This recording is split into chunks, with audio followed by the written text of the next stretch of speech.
Hello and a very warm welcome to this Met Dialogue. My name is Guntram Wolff and I'm the director of Bruegel, and I'm very pleased to host today, together with Silvia Borrelli from the Financial Times in Milan, the Met Dialogue with Commissioner Paolo Gentiloni.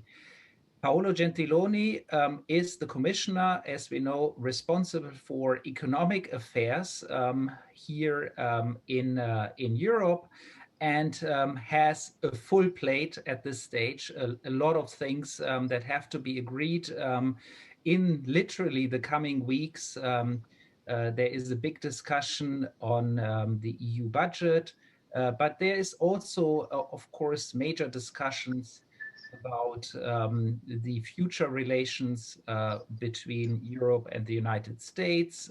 What does it all mean for our economies?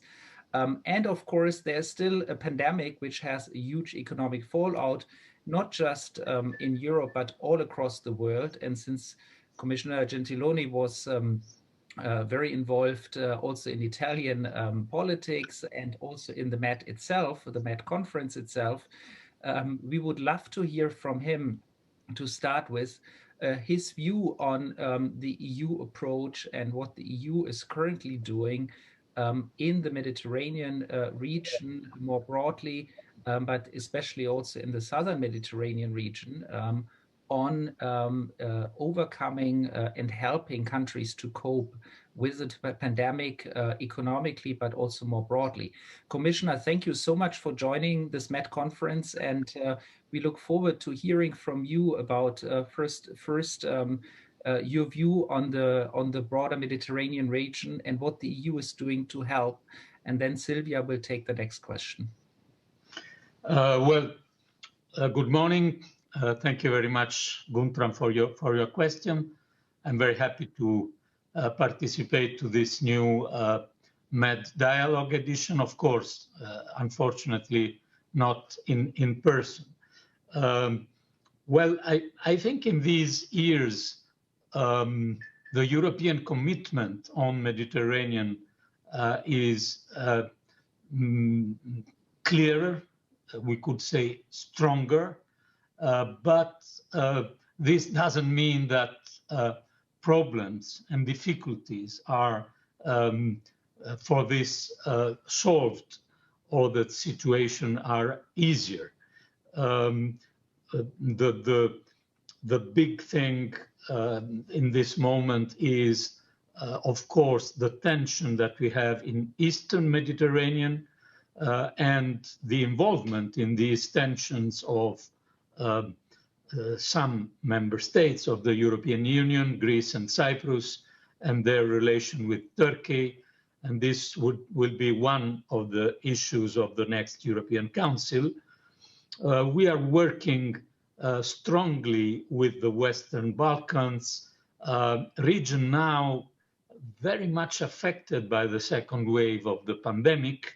And so we are working with them to contribute also practically, for example, on the vaccine distribution, and not only encouraging, as always, cooperation and economic development.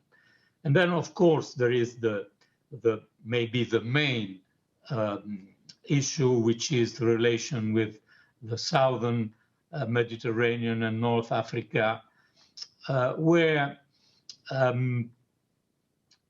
yes, indeed, in relation to a few years ago, we have probably a less dramatic situation concerning migration flows. At least numbers are not comparable with numbers that we had from 2014 to 2017. But of course, situation of instability in several countries still there. And what worries me is that the level of economic cooperation among these countries is not growing.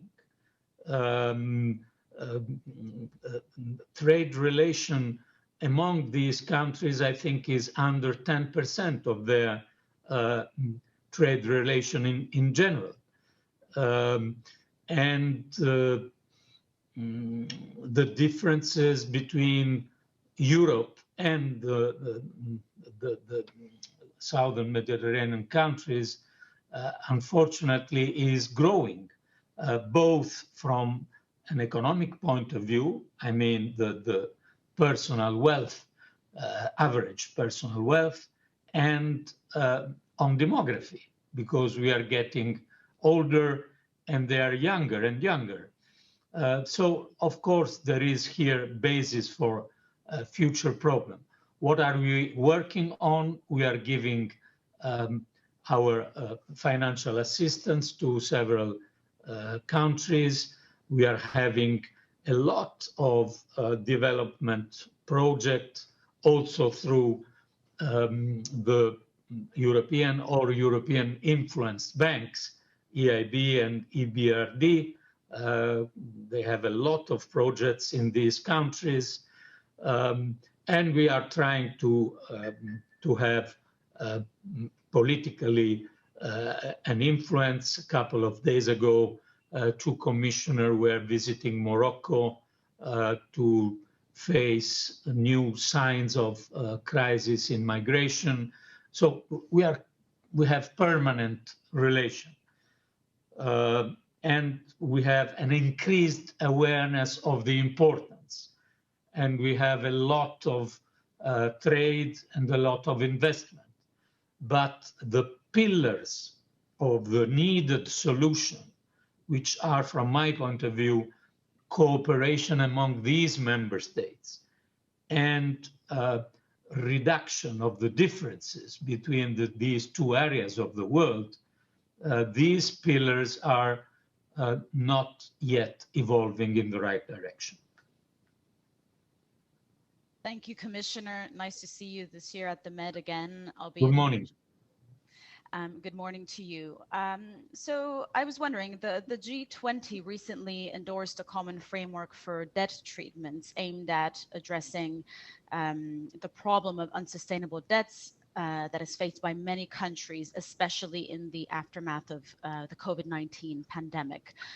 Some European officials suggested that public debt related to COVID-19 should be cancelled. This obviously is quite controversial, but the theme of unsustainable debts very much exists. Do you think we are moving in the right direction? Do you think we can expect any form of debt relief? And how do you see the situation of public debt evolving in Europe and beyond?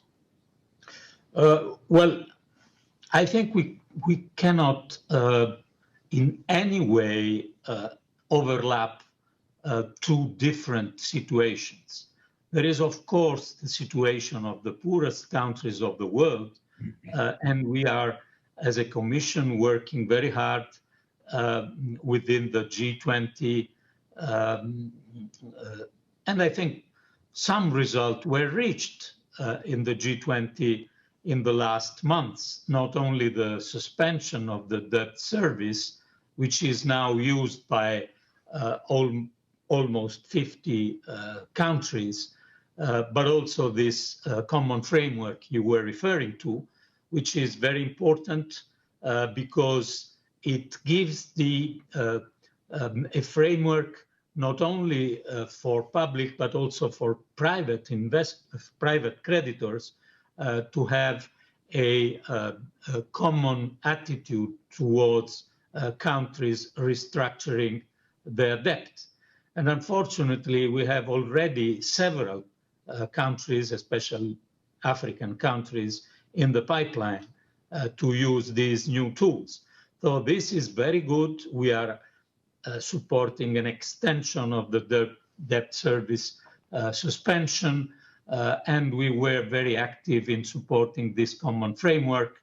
We are also asking other member states of the G20 and G7 to strengthen the IMF in its capacities, reallocating non-used special drawing rights. Well, rather technical issues. That means that we could give to the IMF, that is now requested by more than 100 countries of help in different ways, to have more firepower.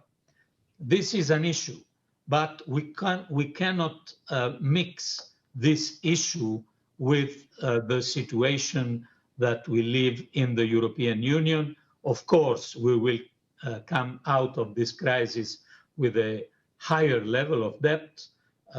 Our estimate is that the level of debt will be around 103, 104% on average in the euro area in 2020 and in 2021.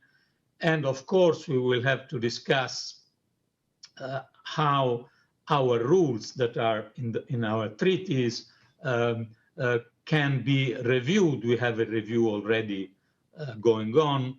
We will take it again next year to discuss many things, the path, the possible differentiation of this path to debt reduction, possibility to have stronger public investment, but all these issues are not related with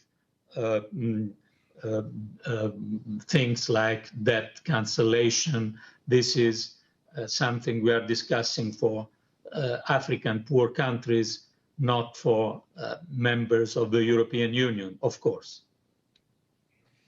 Thank you, Commissioner. So a clear no to any discussion of debt cancellation between the central bank, the European Central Bank, and the national fiscal authorities in Europe. So let me push you a little bit on the issue of the fiscal rules and more broadly the fiscal stance in the coming years. The fiscal rules are currently suspended, but they will kick in at some stage unless we change them. The EU changes them. And one important rule is, of course, the debt rule, which in principle stipulates that we should see debt levels converge back to 60% relatively quickly. Should we ignore that rule or set it off, or is that thinking around debt level still actually appropriate, given that interest rates are so low?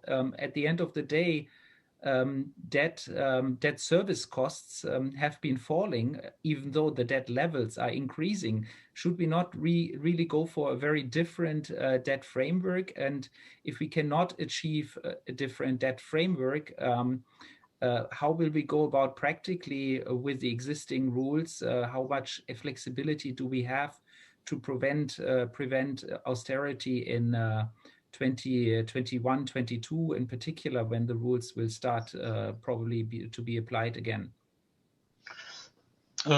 Yes, thank you for your question. I would answer giving you a little bit of a timeline of what are my priorities, and of course also the priorities that I want to share with the Commission and the College. What we are now asked, I think, is especially three things. One, give clear message that member states should keep their supportive fiscal policy,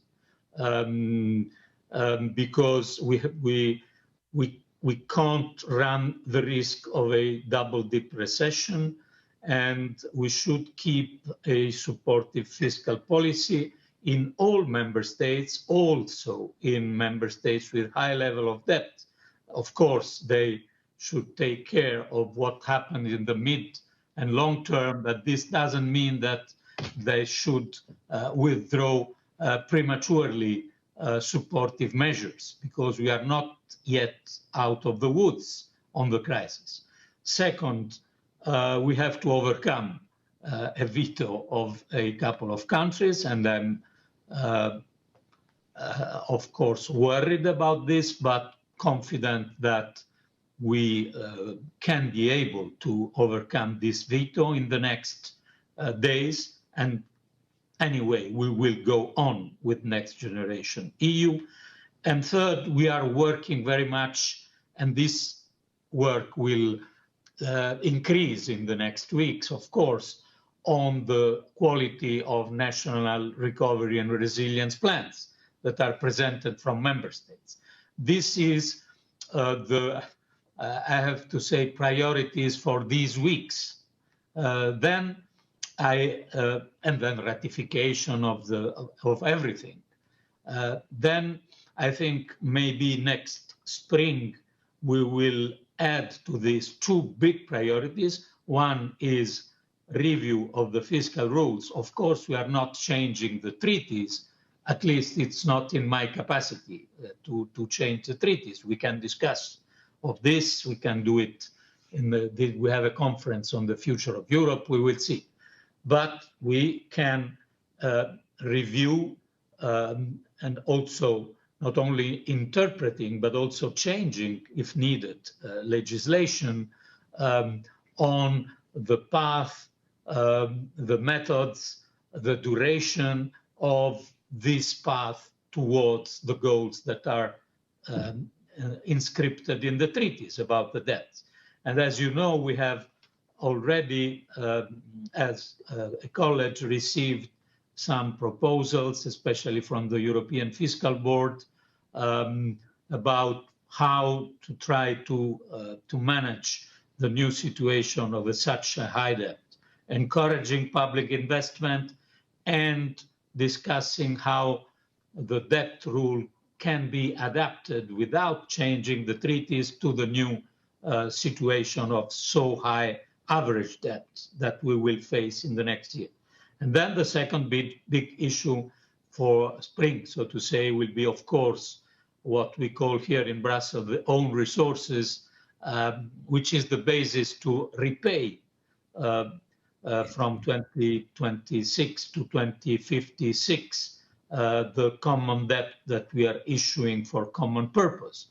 And this common debt is already being issued. I always stress this point because this sure mechanism that I am very proud of with my colleague Nicolas Schmidt, we managed, I think, a very important thing. We already issued 41 billion euros in 1 month or something like this. In social bonds, we have indeed a new safe asset denominated in euro. And this issuing did not have negative influence in weaker paper, because we are seeing that from Italy to Portugal to Greece, their emission, their bonds are in a very low level of interest rates, despite the fact that there is a new issuer of euro-denominated bonds in the financial markets. So a lot of things to do, and of course this discussion on fiscal rules will be crucial. I would like to have this discussion not exactly in these days and weeks, but maybe better next spring/summer. I don't like the overlapping of this discussion with the crisis we are facing now. So, Commissioner, in terms of the crisis, we know the EU is negotiating a 1.8 trillion budget and recovery package, and we know there has been opposition by a few countries. Now, yesterday, Poland said it could drop its opposition to the package under certain circumstances. The pandemic and the need to fund an effective response has overcome budget negotiations, and obviously many countries, including Italy, are awaiting the funds from the Next Generation EU to reboot their economy. So how do you see that negotiation evolving, and can you tell us anything in terms of timeline and when you expect to reach an agreement?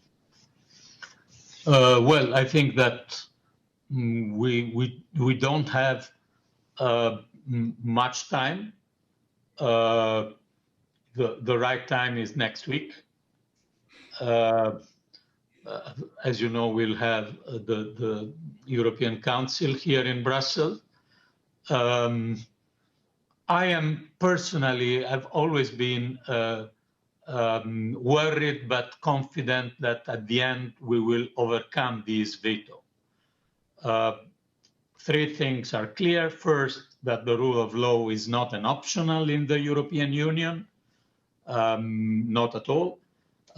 Second, that Hungary and Poland strongly need these tools, both Next Generation EU and the European budget. And third, that the fact that we have the German rotating presidency in charge, in office now, is maybe also a good advantage in looking for this, for a solution. Of course, we will not surrender to a veto. This should be very clear to Hungary and Poland, but I am still confident that we will overcome this veto. How can you do this? Well, the roads of diplomacy are, as you know, very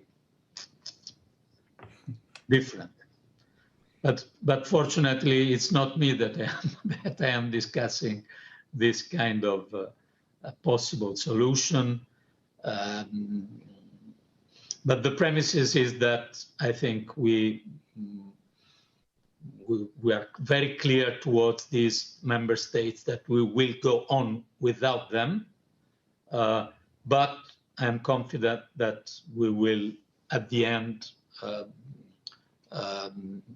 make the agreement happen.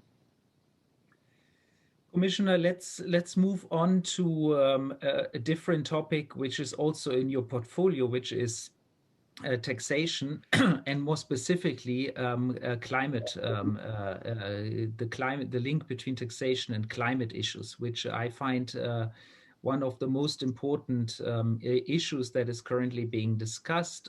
We know that the EU itself has very ambitious targets for achieving its climate goals, for which carbon taxation is necessary, but there's also an international dimension to it, which is adjusting for carbon leakage and preventing carbon leakage with a carbon border adjustment mechanism. In the US, we have a new president coming in early next year, who himself has mentioned the topic of border carbon adjustment as an important prerequisite for more vigorous climate action in the United States. You, as the commissioner responsible for taxation and also the border carbon adjustment mechanism, at least to some extent, can you share some lights on how you see the negotiations on border carbon adjustment going with the future president, and what would be your priorities, European priorities from the...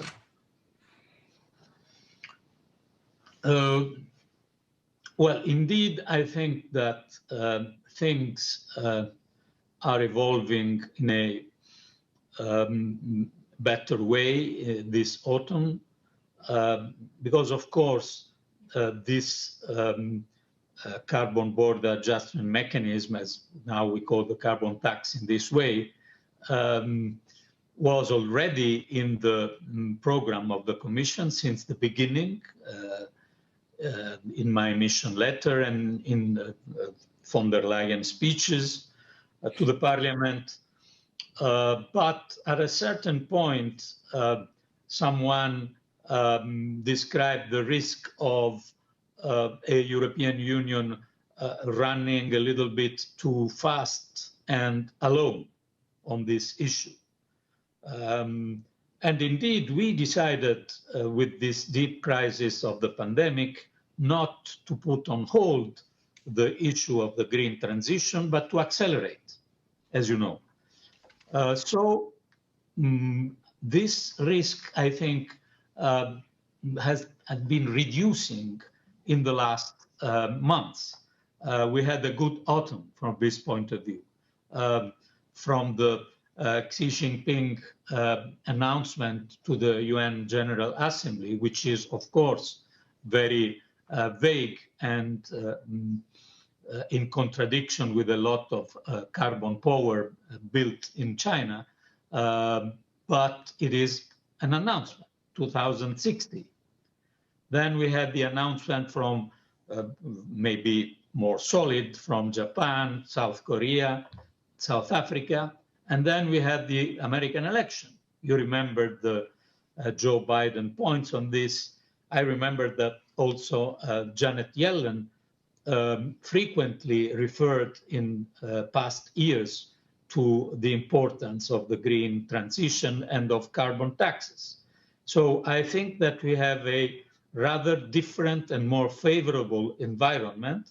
We are now having our, the Brussels procedures. We are having our impact assessment. We are studying very much because it's technically a very complicated issue. The relation between this carbon border adjustment mechanism and the emission trade system and their free allowances is very complicated, and a lot of business looking to this, of course, and understandably. So we will come, I think, in April with first proposal, reach out to foreign partners with these proposals, and then having the final proposal in June. So, Commissioner, one last question for you, as we are almost out of time. You just touched upon the transition in the U.S.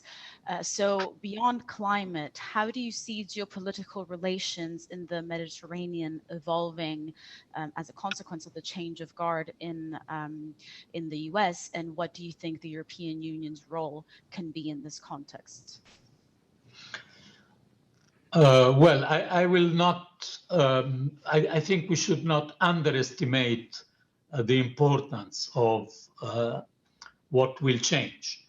I think Europe and US in the recent years were mostly felt, especially in Washington, as economic competitors more than as allies.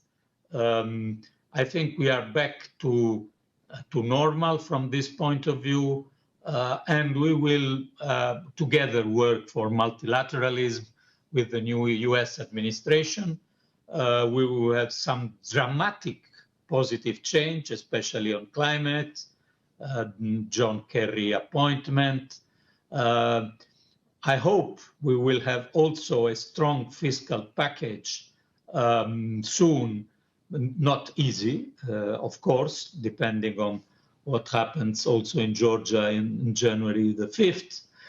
But overall, I think we should be honestly saying that some trends of less involvement from United States globally and also in the Mediterranean were already there before the Trump administration. It's not the Trump administration that identified the pivot to Pacific strategy. I very well remember how difficult it was to involve US after the dramatic killing of Ambassador Stevens in Benghazi in Libya, and we should praise John Kerry for the contribution that at the end he was giving to this problem. But overall, I think that we will not go back to 20th century role of US in the Mediterranean. And this means for Europe that we should remain committed to a major role. I think that Trump administration was, in a certain sense, a wake-up call for the potential stronger geopolitical role of the European Union. And I think we should not, after this wake-up call, imagine to go back to a previous situation that many things will change, but many things are long-lasting trend and will not change. I'm afraid our time is over. Many thanks to you, Commissioner Gentiloni. It was a pleasure to discuss with you together with Silvia Borrelli from the Financial Times today. And until next time, thank you to our listeners, and thank you, Commissioner, again. Thank you, Silvia. Thank you, Guntram. And thank you very much to Med Dialogue. Grazie. Grazie.